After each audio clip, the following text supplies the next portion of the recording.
여러분 안녕하십니까, 박영환입니다. 한 주간 있었던 정치권 이슈를 다뤄보는 국민마수 시작합니다.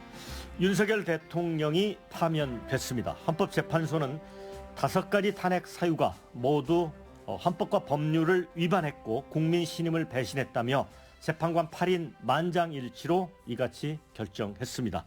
자, 오늘 이 주제를 중심으로 국민마수 두 분과 얘기 나눠보겠습니다. 먼저 원영섭 국민의힘 전 미디어 법률단장 나오셨습니다. 예, 반갑습니다.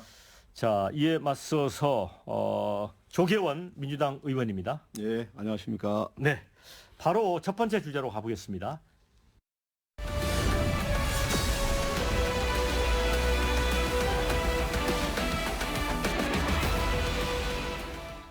자, 이 헌법재판소는 그런 얘기를 했습니다. 피청구인 윤석열 파면으로 얻는 그런 헌법 수호 이익이 대통령 파면에 따르는 국가 손실을 압도할 정도로 크다. 이래서 이제 만장일치로 파면을 결정을 했습니다. 자, 오늘 어떤 느낌이셨는지 원영섭 단장은 조금 어떠신가요?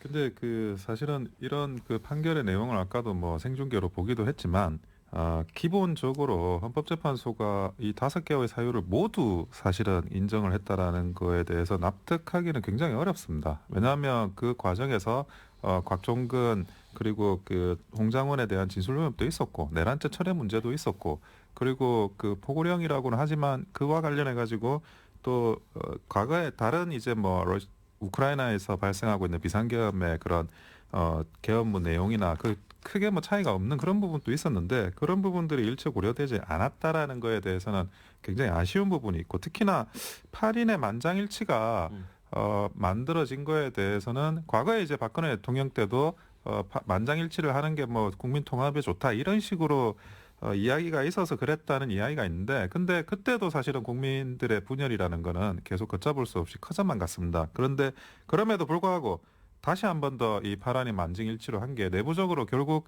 왜 이 만장일치가 나왔는지에 대해서도 나타나게 되겠지만 좀 아쉬운 부분이 크고 서로 간의 재판관들이 자신의 소신을 만약 꺾은 분들이 있다 그러면 그 부분은 굉장히 좀 역사적으로도 좋지 않은 선례를 남기는 게 아닌가라는 생각입니다.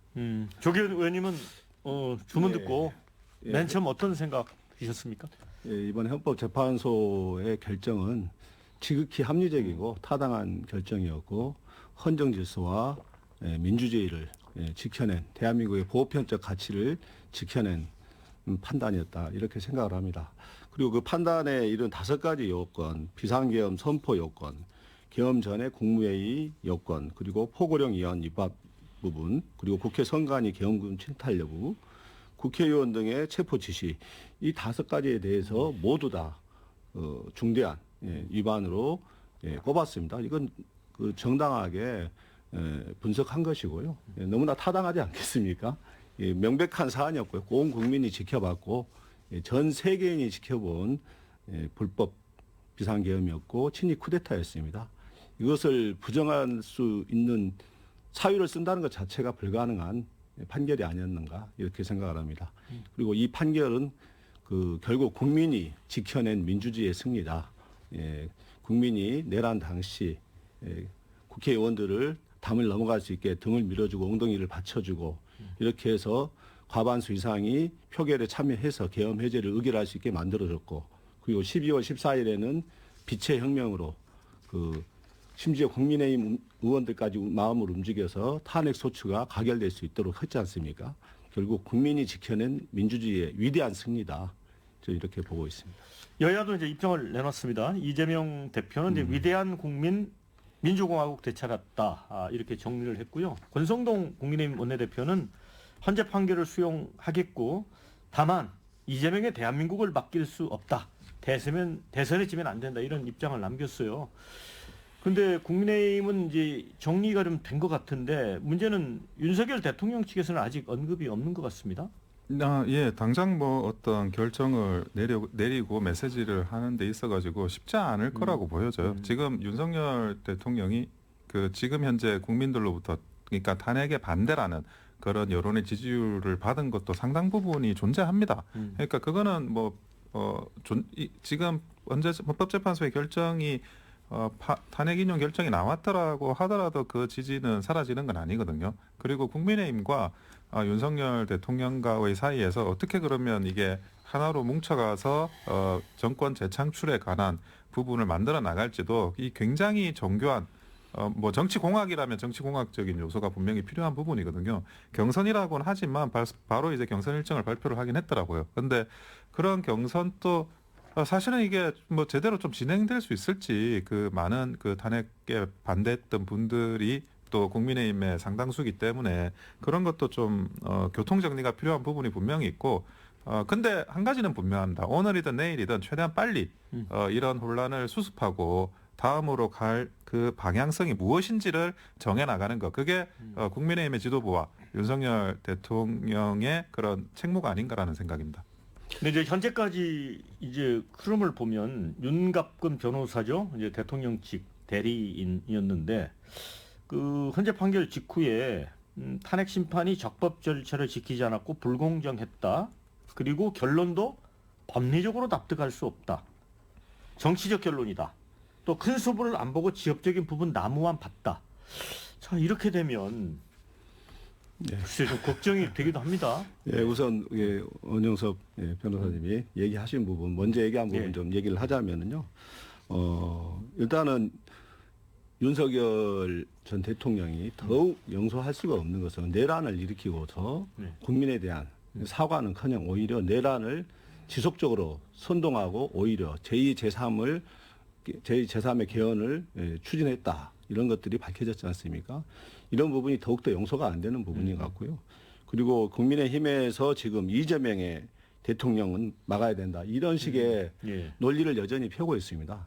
저는 이번에 8대0 만장일치 판결에 그 선고 기일이 좀 지연된 부분, 이 부분이 이제 이재명 대표의 3월 26일 공직선거법 재판과도 연동이 되어 있지 않는가 이런 생각도 좀 갖는데요. 그걸로 해서 오히려 결정적으로 국민의힘의 패착이 확실해졌다. 이재명 대표의 전체 무죄 판결이 이어짐으로써 그동안 극우 세력들의 가짜뉴스 선동이 그 무의로 돌아가게 되었고 그 이후로 극도로 극우 세력들도 분열과 흐트러짐 양상이 드러났습니다. 오늘 그 한남동에 모인 숫자만 보더라도 엄청나게 줄어들었지 않습니까? 그 급격하게 약화되고 있고 제가 보기에는 이제 이 헌재 만장일치 판결로 인해서 급격하게 대한민국은 정상화의 길로 갈 수 있겠다. 그리고 이 길에 국민의힘도 이제는 협조해야 된다. 이런 생각을 하게 됐습니다. 근데 뭐 지금 현재 헌법재판소의 결정이 분명히 나와 있는 건 맞지만 그게 과거에 이제 박근혜 대통령 탄핵 때와는 저는 사뭇 다르게 진행될 수밖에 없다고 생각합니다. 그때만 하더라도 뭐 그 박근혜 대통령에 대한 지지율이 4% 정도 기록하는 그런 시절이었습니다.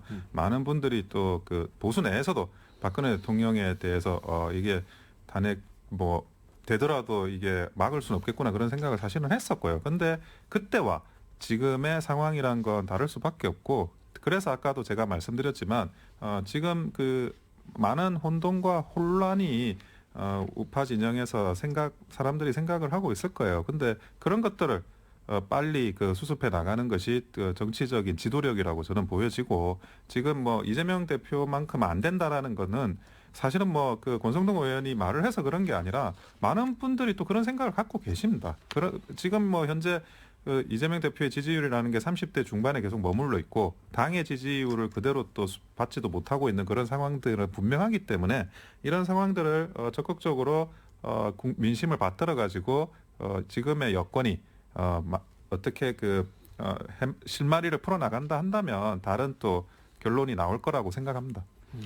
예, 그 박근혜 대통령 그 탄핵 당시 이제 여론조사의 4%를 얘기했는데 지금 바로 그제 끝난 선거 결과, 보궐선거의 결과가 명료하게 보여주고 있습니다.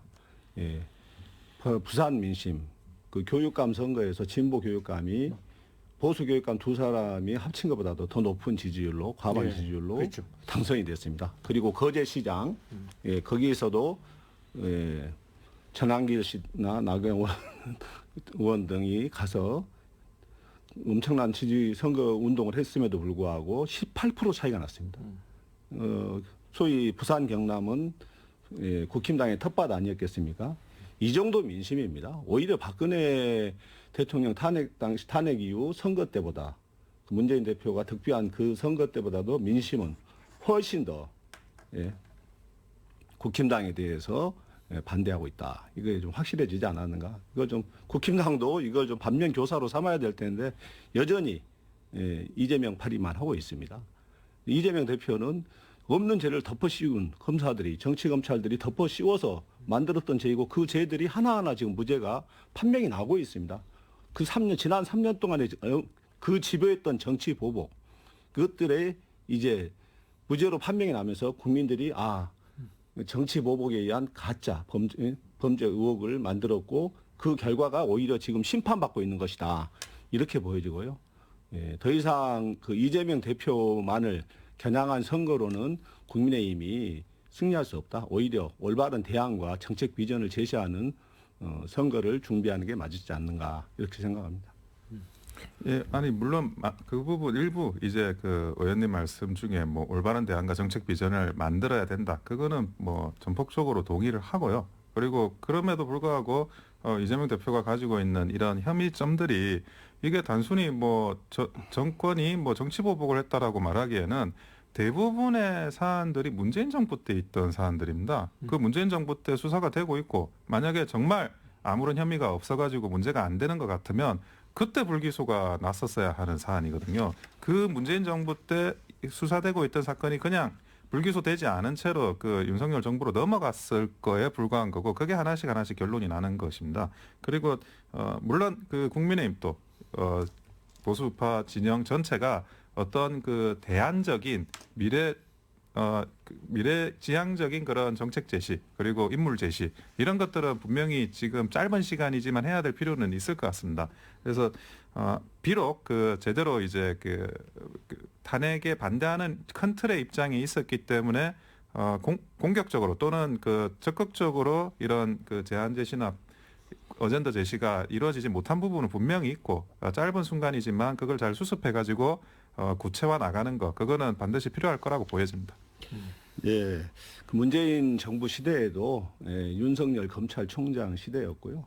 거기에서 집요하게 뭐 조국 대표라든지 뭐 이재명 대표 그다음에 이제 그 김경수 지사 등등 그 많은 수사가 이루어졌습니다. 그 연장선상에서 바라볼 필요가 있고요. 그럼에도 불구하고 지금 현재 단 하나의 10원짜리 하나의 물적 증거도 없이 오로지 그 검찰 수사에 수사에 의해서 마음을 바꾼 회유와 진술 변명 이런 것들에 의한 것들만 남아 있고 물적 증거는 하나도 없습니다. 결국 이 모든 것들이 저희는 확실하게 무죄로 판명 나게 될 것이다. 그리고 그 검찰 수사 과정에서 이루어진 회유와 조작, 압박 이런 것들은 다시 좀 명확하게 규명하고 또 조사가 필요하면 조사해서 처벌할 필요도 있다.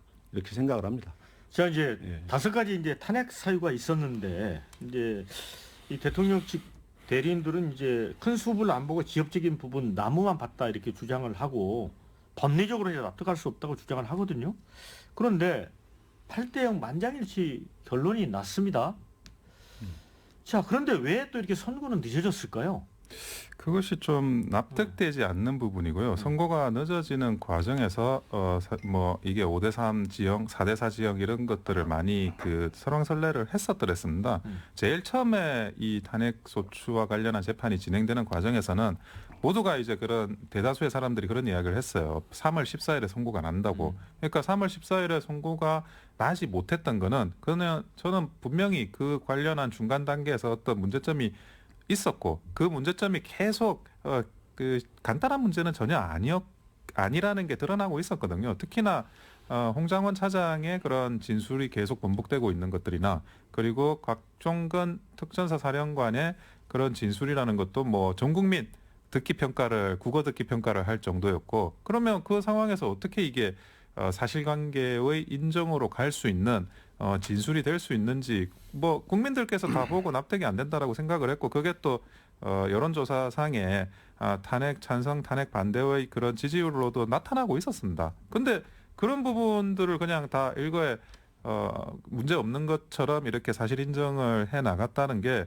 헌법재판소에 그것도 8인의 만장일치로 그런 게 굉장히 이례적이고 저 개인적으로도 그 과정에 있어서는 납득되지 않는 부분이 굉장히 많습니다. 결론은 어쨌든 뭐 이렇게 났으니까 여기에 대한 그 사후적인 수습 이런 방안들이 강구돼야 되는 거는 당연한데 당면한 목적으로 그 과정에서 헌법재판소가 분명히 그 권위와 신뢰를 잃었다는 점은 분명하기라고 보여집니다. 보수 재판관들이 이재명 대표의 선거법 위반 2심 결과를 좀 지켜보고 하자 뭐 이런 뭔가 좀 그런 주장을 했던 건 아닐까요?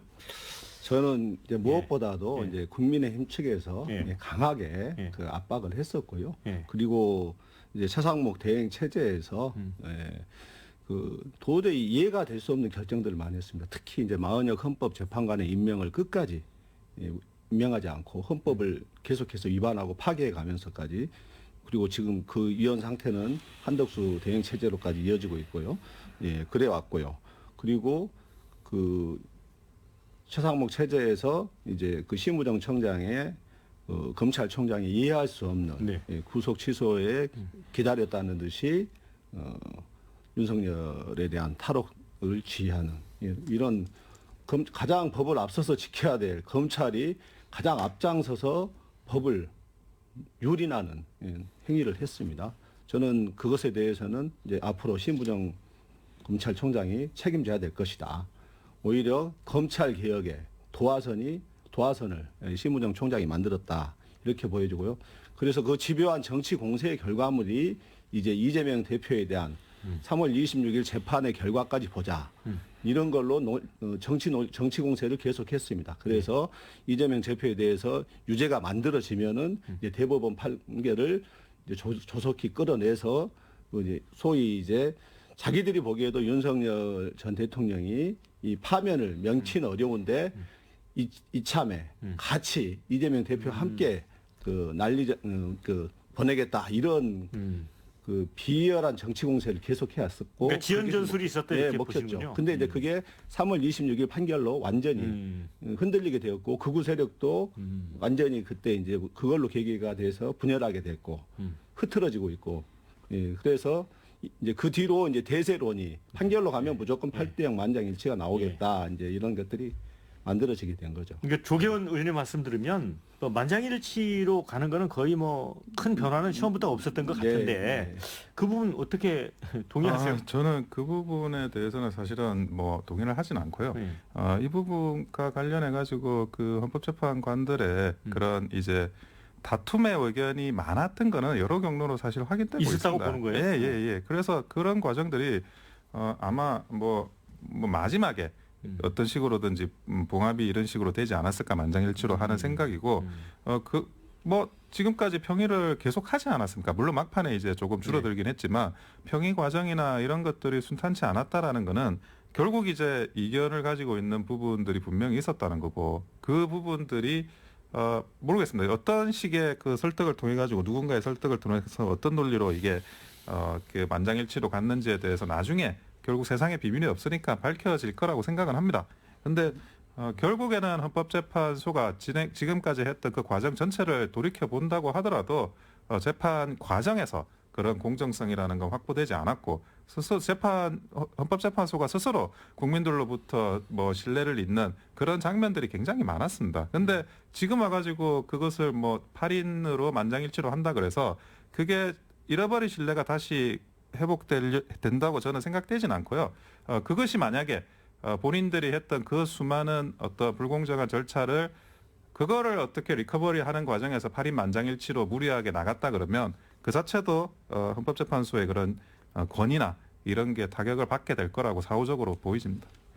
예, 뒤늦은 판단과 결정이 이루어진 건 맞지만은 오히려 이 헌법재판관들의 오늘의 판결은 그 대한민국 헌정사에서 다시 한번 헌법 질서와 민주주의를 지켜내는 위대한 판단이었다. 정의로운 판단이었다. 이런 판단은 좀 분명한 것 같고요. 그리고 그 각종 그 썰과 전원 이런 것들을 좀 무차별적으로 언론이 옮겨내고 그러면서 그 국민적 불안을 조성했거든요. 예, 실제로 헌법 재판관들의 그 문서로서 판단된 내용 이걸 보면은 이미 윤석열에 대한 판단은 이루어졌다. 특히 이제 한덕수 총리에 대한 기각문에서도 보면 내란 행위라고 표현이 됩니다. 내란 행위에 가담하지 않았다. 네. 예, 저는 그걸 보면서 이미 이 부분의 문구를 그 어느 개인의 주장으로 쓸 수는 없거든요. 그래서 판결 자체는 이미 나와 있는데 왜 시기와 관련해서 워낙에 그 정치 공세가 집요하게 이루어지고 극우 세력들이 총 집중해가지고 이재명 대표의 재판과 맞물려가지고 어마어마했지 않습니까?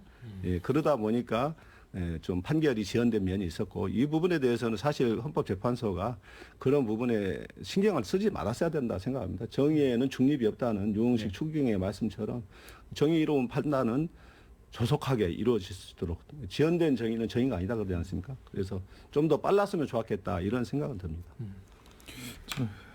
자, 어쨌든 이제 국민의힘은 그래도 마지막까지 4대4 기각 여기에 굉장히 무게를 싣고 있었어요. 근데 박근혜 전 대통령 그 탄핵 심판 때도 사실 이 대통령실은 기각될 걸로 생각을 했었거든요.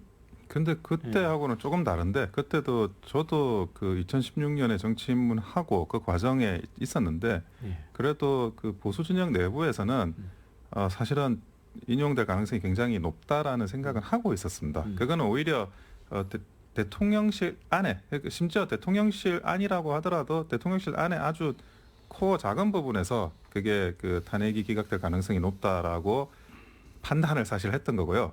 거기만 조금 벗어나면 대통령실 전반 또는 이제 대통령실 밖에 있는 진영 전체에서도 이게 그게 설사 법리적으로 부당하다 하더라도 지금의 여론 형성이나 이런 것 때문에 이걸 탄핵 인용을 막을 수는 없다는 생각을 사실 가지고 있었어요. 근데 지금은 일단은 탄핵 반대라는 그 지지율 자체가 굉장히 높게 나오고 있었고 그리고 여러 경로로 지금 그때 박근혜 대통령 탄핵 때는 볼 수 없었던 헌법재판소의 굉장히 이상한 그게 뭐 저는 그게 불공정하다고 생각이 들면서도 그 이후에 일정 진행이나 이런 것들도 굉장히 이례적인 그런 것들이 굉장히 많았었습니다. 그런 과정에서는 충분히 이제 탄핵이 기각될 거라고 예측을 많이 했고 그런 예측이 저는 뭐 합리적이지 않았다고 생각하지는 않습니다. 근데 지금 현재 일단 결론이 났으니 이 결론에 대해서는 또 각자가 수용하고 이걸 어떻게 풀어나가야 되는지에 대해서는 판단이 다 있을 거라고 생각하는데 빨리 그것도 갈무리가 되기를 바랍니다. 네, 자, 두 번째 주제로 건너가겠습니다. 네.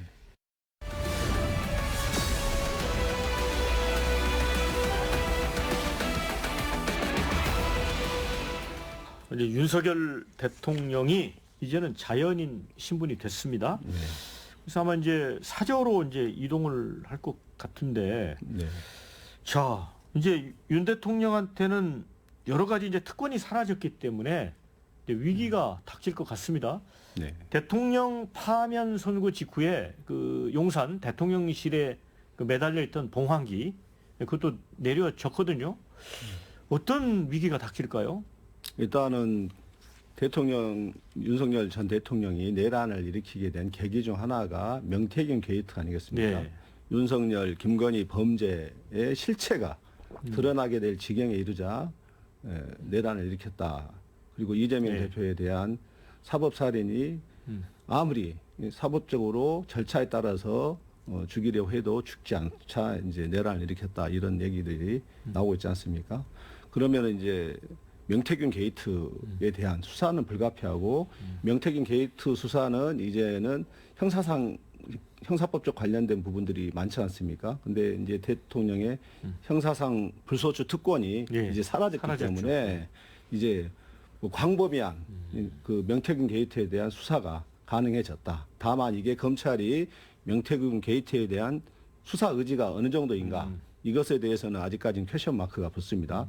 그래서 더불어민주당에서는 이미 상설특검과 김건희 특검 등에 해놓고는 있는데 여전히 권한대행 체제가 앞으로도 이 60일간은 유지가 되기 때문에 과연 그 특검을 임명할지는 두고 봐야 될 것 같고요. 조속히 임명해서 공명정대하게 수사할 수 있도록 하는 게 좀 바람직하지 않겠는가. 그리고 이러한 명태균 게이트의 실상이 밝혀지면 밝혀질수록 이제 그동안 이제 극우의 가짜 뉴스에 세뇌되었던 많은 사람들이 진실을 알게 되고 그 사람들이 이제 제대로 돌아올 것이다.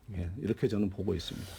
원영수 단장, 뭐 당장 검찰이 이제 자연인이 된 윤석열 전 대통령에 대해서 소환 통보를 할 수 있는 것 아닌가요? 물론 이제 그 원칙적으로 소환 통보는 가능하고요. 예, 그 부분에 대해서 이제 그 대응을 하셔야 되는 그런 부분은 남아 있습니다. 근데 얼마 전에 그 타이스타jet과 관련해 가지고 그 문재인 대통령에 대해서 소환 통보를 했는데 거기에 대해서 이제 그 과정에서 서류 진술로 정리가 된 적이 있어요. 예, 그러니까 그런 부분을 고려를 한다 그러면 어느 정도 이제 전 대통령으로서의 그런 예우나 뭐 그런 부분들은 분명히 뭐 없지 않아 있을 거라고 생각합니다. 다만, 그러니까 실체적인 부분을 발견해 나가는 데 있어 가지고 아까 말씀하신 명태균 게이트라든지 이런 것들이 본격적으로 이제는 수사가 될 거라고 보여지고, 근데 기본적으로 이제 뭐 그 계좌이체 그러니까 그 금융 자료라든지 그리고 뭐 5개나 되는 핸드폰이 있다고 하니까 녹취 자료라든지 뭐 주고받은 그런 문자 자료라든지 이런 거는 검찰에서 충분히 확보를 하고 있는 걸로 알고 있습니다. 그래서 그거를 어떻게 추가적으로 그 인원들을 불러가지고 조사를 하는 그것만 지금 남아 있는 거지. 말씀하신 대로 이제 특검을 하려고 한다 그러면 그 특검이 기존의 수사로는 굉장히 부실하고 그리고 이게 권력과 관련한 어떤 그 수사가 제대로 안 될 거라는 그런 염려가 있어야 되는데 지금 대통령이 이제 파면당하고 자연인으로 돌아간 상태에서는 그런 요소는 다 사라졌다고 보는 거거든요. 아니요, 지금 현재도 심우정 검찰총장 체제입니다. 예, 아니 근데 명태균이라는 그분이 그 가지고 있는 이런 뭐 혐의점에 대해서 저도 뭐든지 발본색원해야 된다고 생각하고 있어요. 근데 아까 말씀하신 특검 문제는 저는 뭐 그렇게 심우정 총장이 지금 자연인으로 돌아간 대통령을 위해서 뭘 그렇게 뭐 해야 될 수사를 안 한다. 그렇게 보이진 않습니다. 자, 형사재판 관련해서도 이제 그것도 굉장히 위기 요인 아니겠습니까? 이제 헌재가 이제 5가지 그 사항을 다투면서 어찌 보면 윤석열 전 대통령이 주장했던 내용을 하나도 받아들이지 않았단 말이에요. 그러면 내란 우두머리 수사에 있어서도 굉장히 좀 부담을 느끼는 방향으로 가는 거잖아요. 네. 어떻게 보세요? 일단은 아까 심우정 검찰총장 얘기가 나왔는데 이제 윤석열의 이제 파면 선고까지 이루어졌지 않습니까? 그렇다면은 확고한 수사 의지가 있다면은 지금 당장 윤석열 전 대통령에 대한 구속에 들어가야 됩니다. 구속 수사를 다시 구속 재판이 될 수 있도록 해야 되고 나머지 여죄에 대한 그리고 명태균 게이트에 대한 이러한 수사도 진행이 돼야 됩니다. 사실 윤상원 수첩이나 이런 부분은 아직 전혀 수사가 이루어지고 있지 않거든요. 모든 게 지금 수도돼 있습니다. 그 비아폰 서버 심우정 검찰총장이 가장 앞장서서 가로막았고 그 경호처에 김성훈 본부장하고 김성훈 차장과 이광우 경호본부장에 대해서 끝까지 구속을 방해하고 가로막았습니다. 이런 걸 보면은 어떻게 수사를 믿고 맡길 수가 있겠습니까? 물론 이제 검찰 내부에도 양심적이고 진실을 밝히려고 하는 검사들이 있다고 저는 믿고 있습니다. 그럼에도 불구하고 최종 수뇌부에 결국 오더를 받을 수밖에 없는 현실적 존재 조건이 때문에 특검의 필요성이 제기가 되는 것이고 이미 2차례, 3차례 계속해서 특검을 방해해 왔는데 앞으로 언제까지 거부권을 행사하고 막을 수 있는가? 그건 아니다. 오히려 더 큰 특검이 기다리고 있다는 것을 좀 알아주셨으면 합니다. 그러니까 이제 국민의힘 입장에서는 이제 첩첩산중 같아요. 이제 한덕수 대통령 이제 권한 대행이 이제 대통령이 파면이 돼버렸기 때문에 이제 그 동안에는 예를 들어 김건희 특검이라든가 여러 가지에 대해서 뭐 거부권을 행사하는 게 뭐 정리상 그런 측면에서도 보면 뭐 그럴 수도 있겠다 싶었는데 과연 그 기조를 유지할 수 있을까? 근데 이건 시기적인 거를 좀 봐야 되는데요. 이제 그 60일 이내에 60일에 그 대선이 열려야 되지 않습니까? 근데 보통 이제 특검이라는 게 열린다고 하더라도 준비 기간이 준비 기간이 최소 2개월입니다. 2개월. 특검 임명하고 특검보 세팅하고 그 사무실 세팅하고 그리고 나서 시작하는 거예요. 네. 그러면 대선 기간이 다 지나버리거든요. 가버린다. 예, 만약에 뭐 이재명 대표가 정말 그 정권 교체 자신이 있다 그러면 다음에 대통령이 되면 본인이 그 어떤 그 전체적인 그 수사권의 준사법 기관의 컨트롤 행정 그 수반이 되는 겁니다. 그런 부분이 분명히 있는데 이게 굳이 그런 어떤 반복적이고 낭비적인 국민의 혈세를 낭비하는 그런 특검을 하는 게 과연 의미가 있을지 그 부분에 대해서는 좀 그런 기간과 관련한 부분에서 납득은 잘 안 됩니다. 그 일반 특검법은요 준비 기간이 20일 정도, 2달이 아니고 예. 20일 정도고요. 그다음에 상설 특검법은 임명 즉시 바로 가동이 됩니다. 근데 이제 그 지금 현재 한덕수 대행 체제에서 상설 특검을 임명을 안 하고 있는 게 문제가 예. 되는 거죠. 임명하면 바로 지금 수사할 수 있습니다. 그다음에 한덕수 대행에 대해서 탄핵을 하겠다고 이제 국회 본회의에서 제기를 했잖아요. 예. 탄핵합니까? 예, 그 부분은 지금 오늘 또 이제 의총이 잡혀 있습니다. 예, 2시 반에 의총이 잡혀 있고 거기서 아마 논의가 될 거고요. 예. 지금 이제 60일 남은 과정이기 때문에 이것을 안정적으로 사실 관리하는 문제가 이제 대두가 될 것이고 한덕수 대행에 대해서 이제 워낙에 유언적인 그 책임이 크고 무겁긴 하는데 이에 대해서 그 남은 60일에 대선 전국 이걸 안정적으로 관리할 수 있는 대행 체제 이것에 대해서는 좀 민주당도 다시 한번 숙고하게 되지 않겠는가 이런 생각을 해봅니다. 근데 또 한 가지 궁금한 거는 원영수 반장께 이제 지금 저 권성동 원내대표나 이제 쌍권 입장에서는 이제 헌재 판결 수용하고 그러면서 이제 국민에게도 참 죄송하다 이런 얘기를 밝혔는데 윤석열 전 대통령 측에서는 이제 입장이 안 나오고 있잖아요. 그다음에 대리인단 입장을 보면 뭐 불복을 명시적으로 이야기하지는 않았지만 뭐 헌재 선고 결과에 대해서 탐탁지 않아 하는 게 있어서 이제 대선을 앞두고 있다면 국민의힘 입장에서는 과연 이제 윤 대통령과 어떤 거리감을 유지해야 될지 쉽게 표현하면 과연 손절의 길을 택할지.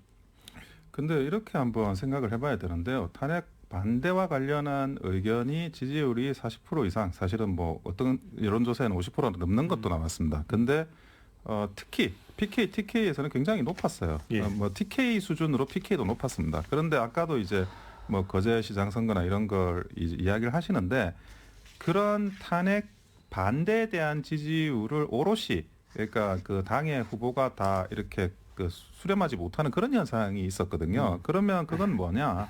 한편으로는 이제 탄핵은 반대하면서도 그런데 국민의힘은 또 탐탁치 않다라고 하는 분명한 그런 세력들이 존재한다는 거죠. 근데 이 부분들을 어떻게 그러면 이 조기 대선 과정에서 수렴해 나갈 거냐? 이거는 따지고 보면 결국 이제 국민의힘과 윤석열 전 대통령과 그리고 다른 이 보수 진영의 제반 세력들이 어떤 그 하나의 그런 그 대전략을 만들어서 반드시 진행해야 되는 부분입니다. 이게 만약에 따로 논다? 따로 놀면 그러면 그 서로가 이제 분열되고 싸우는 과정에서 내부 분열이 발생을 하고 거기서 다시 또 이 조기 대선에서도 패배할 수밖에 없는 상황이 만들어질 거거든요. 그래서 물론 이제 지금 판결 선고가 난 지가 몇 시간밖에 안 됐어요. 그래서 당장은 이 그 혼란이 발생하고 있지만 적어도 뭐 하루 이틀 3일 내에는 이 부분에 대한 명시적인 그런 로드맵이 만들어져 있어야 된다라고 보여집니다. 조경훈 의원께는 제가 어쨌든 근데 갤럽의 예. 마지막 여론조사에서 예. 탄핵 찬성이 57% 반대가 37%가 나왔어요. 네, 이제 뭐 예. 결론은 만장일치 내려졌지만 반대 37%도 적은 건 아니거든요. 네. 그러니까 민주당 입장에서는 이것도 좀 아울러 가야 되잖아요. 네, 예. 예, 어쨌든 제가 만약에 국힘당의 선거 전략을 담당한다면은 지금 원당장님의 얘기대로는 절대 안 할 안 것 된다. 같습니다. 예, 그렇게 하면 절대 손절해야 된다. 패의 구도거든요. 손절해야 된다 그런 말씀이죠. 아니, 당연히 손절할 수밖에 네. 없죠. 네. 예, 지금 계속해서 명태균 게이트의 비리들이 터져 나오고 이건 그 국민들의 상식으로 도저히 용납할 수 없는 것들이 마구마구 터져 나오는데 언제까지 옹호할 것인가? 저는 절대 안 그런다고 봅니다. 오히려 조만간에 1호 당원 윤석열에 대한 제명 조치가 이루어질 것이고 이루어진다. 뭐 당면 변경이든 이런 부분 손절 절차가 분명히 진행될 것이다. 저는 이렇게 생각을 합니다. 그리고 만약에 원단장님처럼 선거 전당을 핀다면 우리 민주당으로선 땡큐입니다. 예, 탄핵 관대를 네.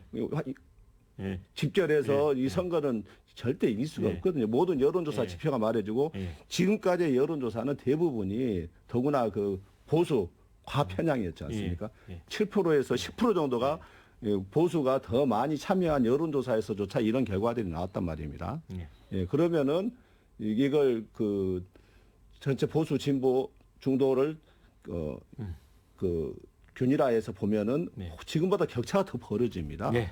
예. 자, 짧게 반론 하시겠어요? 아니면 바로 마지막 주제로 가겠습니다. 아니 보수 진영을 이렇게 걱정해 주실지는 제가 몰랐는데 결국에는 그 선거라는 거는 그 플러스의 정치를 해야 되는 거지 마이너스의 정치를 하는 건 아닙니다. 누가 어떻다 저떻다 해가지고 거기에서 뭐 손절하고 갈라치고 이런 그 분열이야말로 저는 자멸이라고 생각합니다. 네. 자, 이제 세 번째 마지막 주제 만나 봅니다.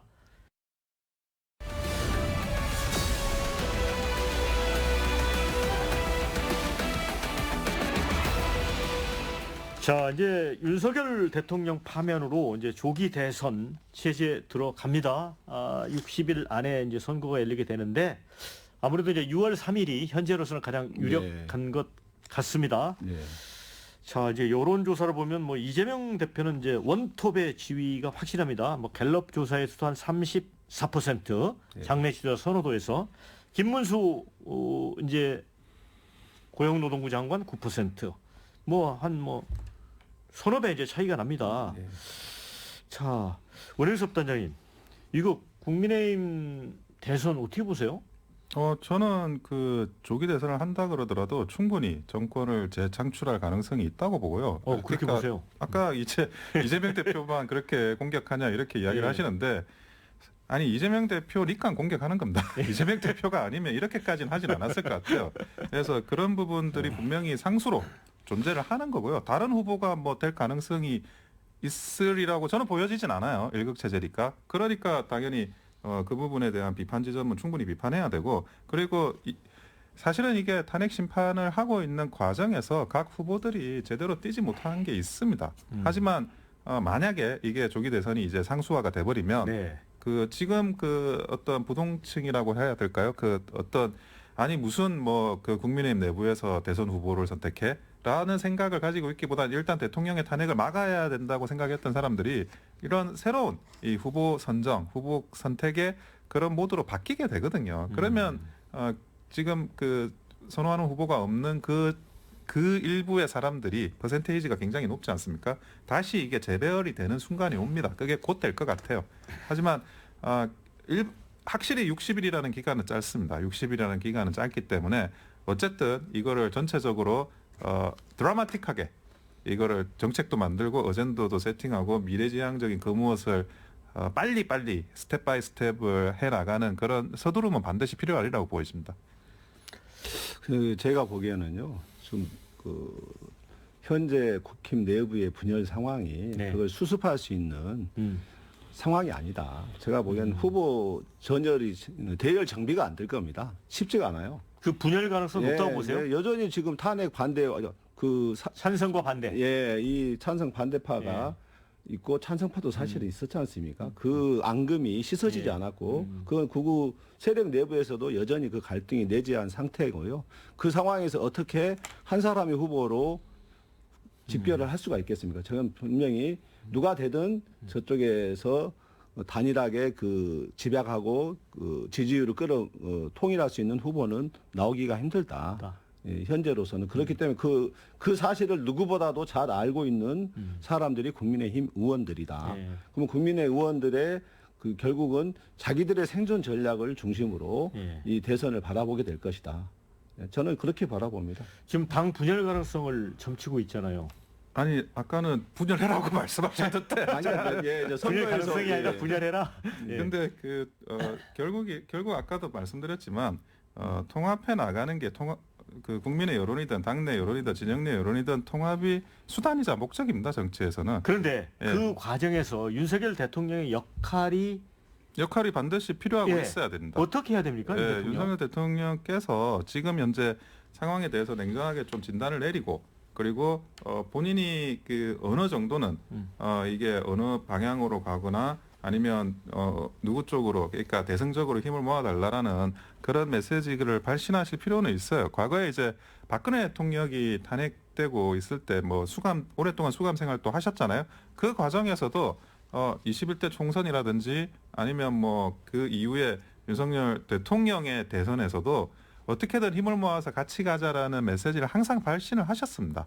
그래서 그런 부분들이 결국에는 뭐 본인보다 더 큰 어떤 그 나라와 국가를 이해하고 그리고 또 정권을 재창출하기 위한 그런 노력은 반드시 필요하리라고 보여집니다. 예, 저희들은 윤석열 전 대통령의 메시지가 나오면 나올수록 예. 땡큐입니다. 예, 절대 도움이 안 될 겁니다. 국힘당에. 오히려 사라져주는 게 그럼요. 국힘에 유리할 거다. 국힘당 예. 아마 선거 전략 지도부에서도 그 부분을 아마 어떻게 지울 것인가 이걸 가지고 고민하고 있을 겁니다. 예, 그래서 아까 얘기했던 윤석열의 1호 정당, 1호 당원 윤석열의 제명부터 시작해서 좀 국민에게 좀 센세이션한 전환점을 마련하기 위한 전략을 고민하고 있지 않겠는가 이렇게 보여집니다. 현재까지 여론조사나 이런 걸 보면 사실은 이제 이재명 대표에게 이제 조기 대선은 이제 탄탄대로로 보입니다. 뭐 실제로 아까 제가 말씀드렸지만 장내 지지자 선호도에서 34%로 뭐 김문수 이 장관에 비해서 이제 9%인데 훨씬 높고요. 그런데 그 또 이면을 들여다보면 이 정권 교체 여론이 52%인데 이재명 대표는 이제 34%의 선호도를 갖고 있잖아요. 그리고 민주당 지지도는 41%인데 오히려 7%가 낮거든요. 이런 것들은 어떻게 봐야 될지. 그러니까 그 모든 그 출마 가능한 대선에 후보로 나올 수 있는 모든 후보를 다 나열한 상태의 조사고요. 예, 개별 1대1 대결이나 이런 지표에서는 50%가 넘어가는 것도 나오고 있고요. 예, 그리고 또 저희가 뭐 무조건 탄탄대로라고 하는데 저희는 그렇게 생각지는 않습니다. 과거의 역대 선거가 또 항상 선거 막판으로 갈수록 그 접점이 모아지고 이슈가 부딪히기 때문에 그 박빙의 선거라는 생각을 가지고 있고요. 그 긴장의 끈을 늦추지 않고 끝까지 국민과 함께 최선을 다한 선거를 치러야만이 이긴다. 이런 생각을 갖고 있습니다. 그 무조건 이재명 대표 대세론 이런 것들은 저희에게도 도움도 되지 않고 오히려 저는 국힘당이 공격해 주는 게 오히려 그게 더 도움이 된다. 근데 이제 그런 얘기가 나왔었어요. 윤석열 대통령이 이제 파면돼서 이제 시야에서 사라지게 되면 이제 이재명 대표만 남게 되잖아요. 그래서 차기 대선이 이재명이냐 이재명이 아니냐 이렇게 판단을 할 가능성이 높아진다. 그런데 그 2심 판결 결과에 대해서 이제 갤럽이 조사를 했거든요. 무죄가 나왔잖아요. 그랬더니 잘된 판결이 40%, 잘못된 판결이 46%가 나왔습니다. 오차 범위이긴 한데 여전히 이런 것도 좀 나중에 변수가 되지 않을까 싶기도 하고요.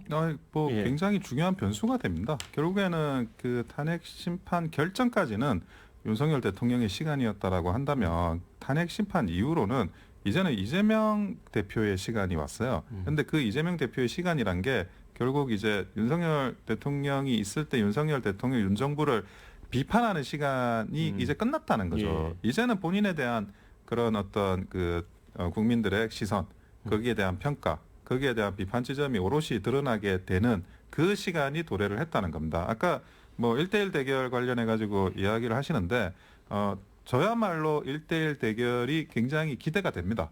그러니까 예상하는 국민의힘의 그런 잠재적인 주자들과 그런 이재명 대표가 가지고 있는 그런 지지도를 이렇게 1대1로 한번 붙여봤을 때 과연 이재명 대표가 잘 나올 건가? 저는 그렇게 생각하지는 않거든요. 결국에는 아까 무죄와 관련한 그런 찬반이라든지 그리고 비상계엄과 관련한 탄핵과 관련한 찬반이라든지 이런 것들이 인물로 녹아 들어가지고 다시 지지율이 재편되는 그런 순간이 저는 머지않았다고 생각합니다. 빨리 이제 그 잠재적인 주자들이 움직일 것 같아요. 그러다 보면 이제 아마 그 결코 이렇게 그 만만치 않은 그런 국민의힘 주자들의 지지율이 나올 거라고 보여집니다. 근데 지난번에 제가 지지율과 관련해서 잠깐 말씀 좀 드리자면은 대부분의 여론 조사에서 이재명 대표에 대한 그 판결이 오히려 잘 됐다, 정당하다 하는 판결이 더 압도적으로 좀 많이 나오고 있고요. 예, 그리고 국민의힘에서 지금 선거를 하는 선거 전략을 담당하는 쪽에서는 결국은 중도층을 겨냥하는 예, 선거를 치를 수밖에 없습니다. 근데 지금 중도층에서 거의 7대3에서 많게는 8대2까지 지금 소위 이제 탄핵을 지금 찬성하는 국민 중도층의 여론이 있지 않습니까? 예. 이제 그런 상황을 뻔히 알면서 윤석열과 끝까지 함께 가겠다. 그건 같이 죽겠다는 얘기거든요. 사실은. 예. 예. 그래서 결국 민주공화국의 일원이 되기를 포기하는 결정이거든요. 그래서 이제 국힘당도 정신 차리고 이제는 정상적인 정당의 길로 가려면 공당의 길로 가기 위해서는 윤석열과 이제 내란의 우두머리를 판명 난 거 아닙니까? 결별해야죠. 예. 아직까지 그 끈을 잡고 가겠다. 그 극우 세력 얼마 되지 않는 극우 세력의 지지율에 그거에 아쉬워서 그 길을 가겠다. 결국 자기 스스로 파멸의 길을 가겠다는 것이고 국민들은 더 이상은 용납하지 않을 것입니다. 근데 이번 재보선에서 이제 국민의힘이 어쨌든 패했어요. 근데 그런 분석 중에 하나가 보수층에서 찬탄 반탄으로 나눠가지고 아무래도 투표 집중률이 떨어졌다는 분석도 있어요. 그런데 김문수 9%, 한동훈 5%, 한동훈이 2위거든요.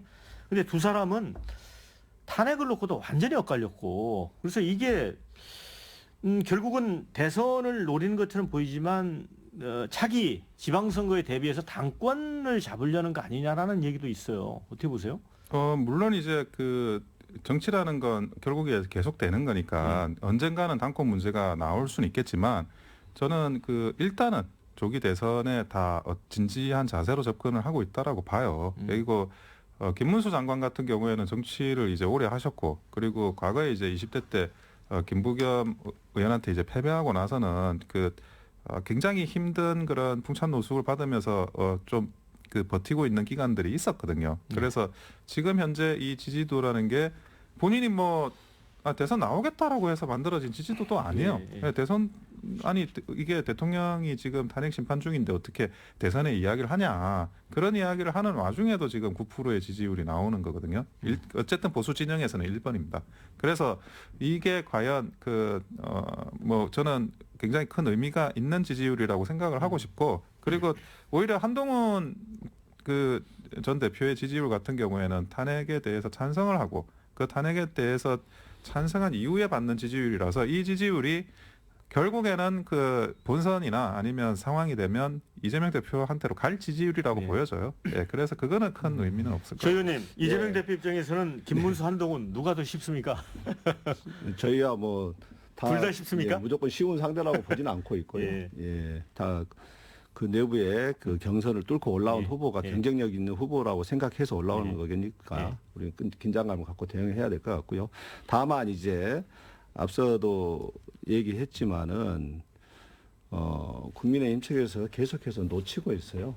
놓치고 있는 게 정말 국민 여론을 제대로 보지 못하고 있고 지금 계속해서 대선만 보면은 답이 안 보입니다. 특히 윤석열과 함께하는 대선은 답이 안 보이고 그 이유를 보는, 적어도 좀 슬기로운 의원이 있다면은 그 미래를 보고 당의 생존 전략을 도모할 것이고, 그 생존 전략에서 제일 중요한 것은 결국은 당권입니다.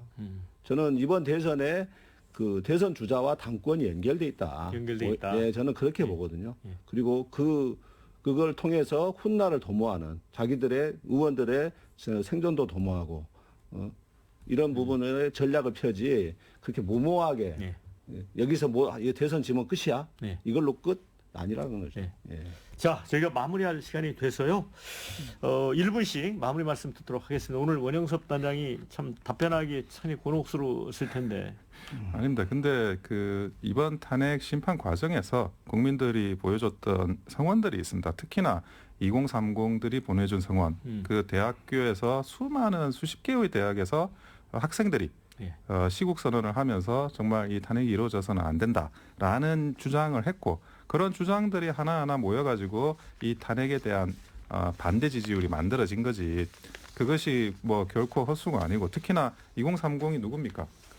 언제나 우리 보수당에서는 좀 보수당을 지지 않을 것 같은 분들이 오히려 이 상황에서는 탄핵 반대로 많이 포지셔닝을 하셨어요. 이게 비록 탄핵이 됐긴 했지만 지금 현재 남아있는 가장 중요한 정치적인 자산이라고 생각을 하고 이 부분에 대해서는 의미가 있을 거라고 보여집니다. 조기현 의원님. 네. 예, 그 우리 젊은 세대 얘기를 해서 말씀드렸는데 아마 집회 현장을 가 보셨는지 제가 묻고 싶고요. 집회 현장에 가 보면은 정말 대한민국에 희망이 있구나. 젊은 세대들 엄청나게 압도적으로 많습니다. 그리고 실제로 대학에서 시국선언 뭐 젊은 세대들이 윤석열 탄핵을 바라는 시국선언이 훨씬 더 많았고요. 그 집회 참여해서 어제도 철야 그 집회를 하는데 젊은 세대들이 과반 이상이었습니다. 정말 그 대한민국의 미래가 앞으로 희망이 있고 앞으로 발전할 수밖에 없다. 이걸 저는 느끼게 됩니다. 생생한 민주주의적 훈련과 경험을 이번 윤석열 탄핵을 하는 과정에서 보여줬거든요.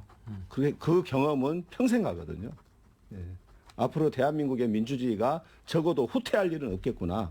이런 확신을 느껴봅니다. 정말 우리 응원봉으로 5세계의 빛의 혁명을 만들어준 국민들의 위대한 국민들에 의한 민주주의의 승리, 이게 바로 이번 오늘의 탄핵 선고 결정이 이루어진 힘이었다 이렇게 생각합니다. 자, 이제 뭐 헌재 결정을 내렸으니까 지금 트럼프 2기의 관세 폭탄이라고 표현하고 관세 전쟁 때문에 우리가 이제 수출 주도형 국가인데 지금 굉장히 위기입니다. 그래서 여야 정치권이 그런 부분들을 좀 생각을 했으면 좋겠다는 생각이 듭니다. 두 분 수고 많으셨고요. 함께해 주신 여러분께 고맙다는 말씀 드립니다. 저는 다음 주에 찾아뵙겠습니다. 수고하셨습니다. 네, 감사합니다. 감사합니다.